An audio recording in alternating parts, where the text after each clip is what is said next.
Have you ever looked at your calendar and thought, can't wait for the weekend just so I can escape my own life? Well, let's talk about how to build a life solo that you actually enjoy waking up to. Hi, I'm Todd Turner, and I help people when they're unyoking and trying to find the life that they're one, trying to recover from, and one, they're trying to get to. And so today I just want to talk about this idea of escapism. It's a real thing. Sometimes we see it during the week, right? We're just trying to make it to the weekend. We can do what we want to do versus what others want us to do. I've also seen it, what I call like the Cancun syndrome, where everything we're doing will just be fixed if we could just get away to Cancun. That's our real happy place. I know so many people that are like that. You know, I'm going to admit something that's really horrible. And I have some friends who are going to text me as soon as they hear this. But I used to not date hairdressers. That was sort of my rule. And it's ironic because I've actually probably dated more hairdressers than anybody else. But it was a rule. And it was because wrongly thinking, like I thought, well, this is probably a group of people who are just working. They have a skill set that makes them money. And they're always looking forward to the weekend. Like they're the weekenders. And I thought, how can anybody love that? And that they're just doing that because they're good at it and it makes them a good living, but they're probably not, it probably doesn't bring them joy. Well, I was wrong. I've actually met so many entrepreneurial type spirits that do hairdressing and they're phenomenal people and they normally multitask in 1,000 different ways and they own other businesses or are always looking at ways to market. But my point is they're not what I thought they were because I despise escapism. I want to help people love who they are, where they are, and they don't need something else before they're happy. And I would say for us divorced people, there's this scenario that goes on, and that is when you're married, you have a spouse. Therefore, everything you do is wrapped up in that spouse. They are you, you are them. You're building a life together. You're planning for the future. You have your kids. You're pouring into them.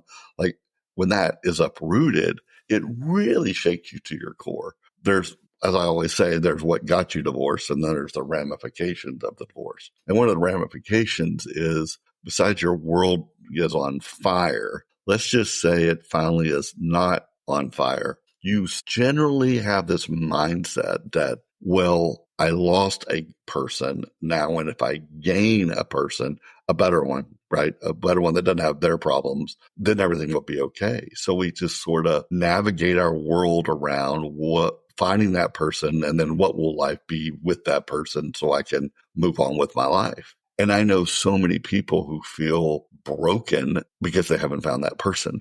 They wake up and they spend their whole existence trying to find that person. And I would say for those in the app, as guys, we look up and we always see dating with intention, dating with intention. This idea that sort of was supposed to imply, I don't have time just to date. I'm dating to find my person. They're very intentional about it. Well, one of the things I do when I date somebody is I try to find out, are they really ready to date? And I don't mean, do they want to? Are they craving a partner? Would they even be a good partner? It's like, are you ready? Have you discovered who you are yet? Have you really put in that work? That's a phrase we all use, right? Putting in the work. Well, so many people don't put in the work. Their work is finding the other person. And I just want to talk a little bit today about that escapism and what can prevent that even without a partner. You're unyoked, you're single living. What does that look like for people without a partner? And so let's just start with number one. Number one is this false thing that we keep hearing over and over again, and that is life begins when you find your new partner. And you know the phrase, I don't want to be a member of a country club that would have me for a member, was the same thing. I've sometimes dated, and I got off the apps when I did a self-reflection, and that is, am I the person that would attract the person I want? Do I have my stuff together right now in such a way that somebody would be attracted to me? And that's a moving target. It's a moving target. I'm going to give you an example of why that's not as easy to answer. Okay, I'm going to tell you, I live with my son right now. Now, I've been an empty nester. I still call myself an empty nester because my kids are all in their 20s. I've got 2 kids that are married and one that's about to be engaged. And we were in this life situation where it made sense for us to move in together. And so we live together right now. It's a moment. It's just, it may be a year plus, but it's a moment. And I know there are women for sure I know of them, because when they find out, oh, you live in an apartment, they're like, oh, well, he's not ready to date, or he's not the financial situation. They have no idea how much I make, but they're just assuming. And then you live with your kid. Well, there must be some weird reason that they wouldn't even listen to, because well, you still live with your kid in an apartment. And that would turn off a lot of women, believe it or not. It does. And there's others that are very open-minded. They want to hear the story first before they made up their mind. But once again, it's in the eyes of the beholder whether you're ready or not. So I'm not just talking about financially, but I am talking about this idea of how do you know that you're in a great space or mindset that someone would be attracted to you. And so my whole thing is I want to be the kind of person where if I never find my other person, I'm actually extremely happy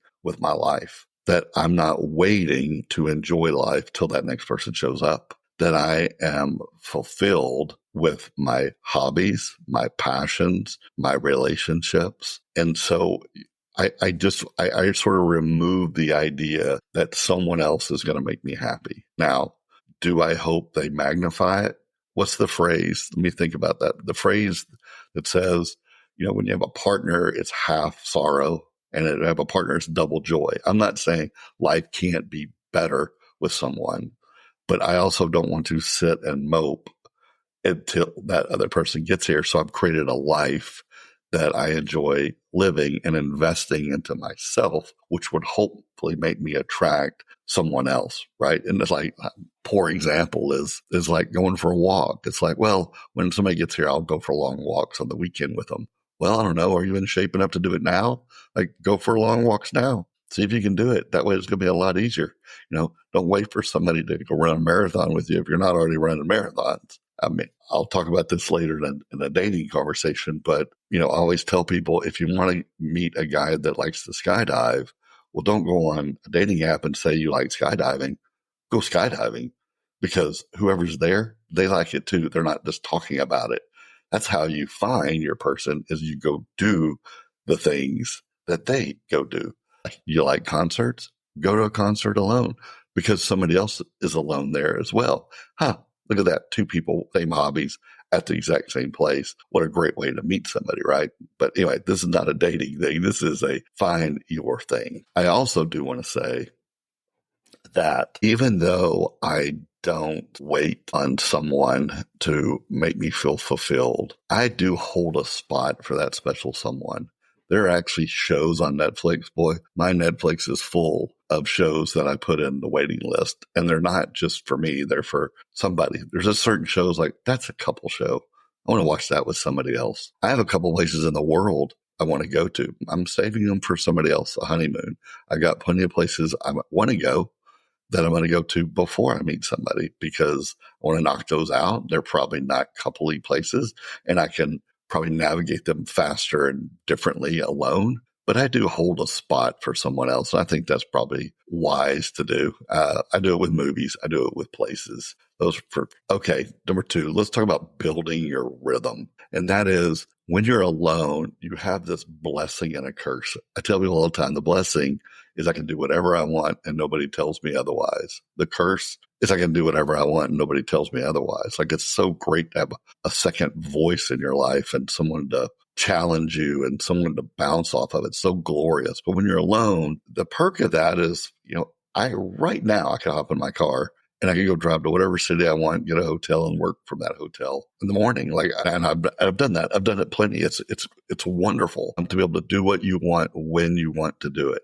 But also, I've learned that it needs to come with discipline. And that's when I am really teaching myself this year, is the discipline of routines. Because you mix being entrepreneurial, a person who's always thinking, always challenging, always trying, adventurous. Sometimes you lose your routine. So I have to work hard at a routine. And my routines are sort of set up not only for my success, but I also think they're sort of set up for blending later. We can talk about that on another time, of how to leave that little space for someone else. But my routines involved morning yoga, stretching. I have, honestly, I'm not addicted to coffee, but I am addicted to doing coffee. I'm addicted to waking up, doing a not nitro cold brew. Boy, I wish I had nitro, but I just do a morning cold brew. I put my protein in there, my collagen. I put fiber in there. And currently where I'm living now, I have a different patio than I had before. And so I'm enjoying sitting out on my patio every single morning. It's glorious. And I live in an apartment. So that means I have a workout room and it's so easy to walk to. There's zero excuses about I don't want to drive. Oh, I can't find parking or, oh, it's going to be a lot of traffic right now. No, there's no traffic. I walk down to the gym. And so I have routines of when I do what. I live in downtown Frisco, Texas, and it's a very apartment condo heavy area, but there's tons of places to walk. There's always somebody out walking their dog. Sort of feels like New York City where not that crowded. There's always life. I mean, you can't walk without seeing somebody to say hi to somebody at all hours of the day. We have a library next. If you even live in this area, the Frisco Library is phenomenal. Well, I love going there. I go there to write, but I've found my routines for walking, for working out, or my coffee, or even hobbies. I even just put it in my calendar. Hey, work on playing the guitar, work on the ukulele, read this book. I'm putting it in my calendar. I'm finding my routines, things that make me be the person I want to be. I did something the other day too. I used AI. And I said, AI, here's 5 skills that I've always wanted in life. And I just am not self-disciplined enough to do it. Help me do it. So it told me here are the steps you need to be good at that skill. And then here is a routine that you could put in your life. And then I told it to make me a calendar and I imported it into my Google Calendar. And now I'm reminded every week, hey, it's time to do this thing. Hey, it's time to do this thing. And it just helps motivate me when I see it versus if I was just looking in the corner and see a guitar, I'd be like, I'll do that later. But I'm actually accountable to myself by putting the systems and the routines in place that make me successful. All right. Lastly, I've sort of said this, but joy is not just for couples. There are so many things you can do alone and thrive. For those of you who listen to me all the time, you know that I went on a month trip. And on that trip, I reached out to people that I haven't talked to in forever. And I was like, hey, I'm coming to your area of the country. Could I stop by and hang out with you? And of course, every one of them was nice enough to actually come spend the night with me and even stay as long as you want. Well, when we're single, we have the opportunity to do things that couples don't normally get to do. We can make Zoom dates. We can make, FaceTime people longer. We can schedule travel. We can say, hey, you want to run with me to that concert? There's so many things that you're able to do as a single that you really should take advantage of. Because one day when you're not single, you're going to live another life. It's going to be great. I'm sure. I hope we pick the right people. But I'm just telling you right now, we are so much, our opportunities are way bigger. We can do things way faster. It costs half as much to do. So just grab a pen, write down all the things you want to do. If there's this particular band you've always wanted to see and you look up and they're not coming to your area, but they're in Chicago at the park, you're like, you know what? I've always wanted to go to Chicago and I love that band. I'm going to go to that concert. Save up, go, drive, fly, do the thing. Whatever it is, do the thing. You always wanted to go to that event. Like, oh, I love cheerleading and they have a national cheerleading championship every year. Go. Write down the things that you've wanted to do, your passions, your hobbies, things you wanted to be your hobby. Make the trip, do the things, and work your way up to it. Let's say you always wanted to run the Boston Marathon. That's probably a bad example. I think it's hard to get in that. But let's just say that was your dream. Well, start running. Start doing the things that so one day you can go and do the Boston Marathon. Even if you don't run in it, if you just want to go. Like, don't wait for someone else to make you happy. Don't do it. You don't need them to do that.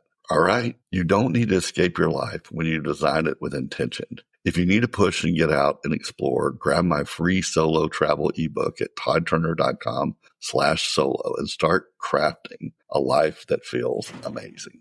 If you like this content, then subscribe for even more resources, fun, laughter, and sound advice for Christians adventuring in unyoked living. Not just divorce recovery, but for brave men and women who are growing and going and living a life on mission. Blessings.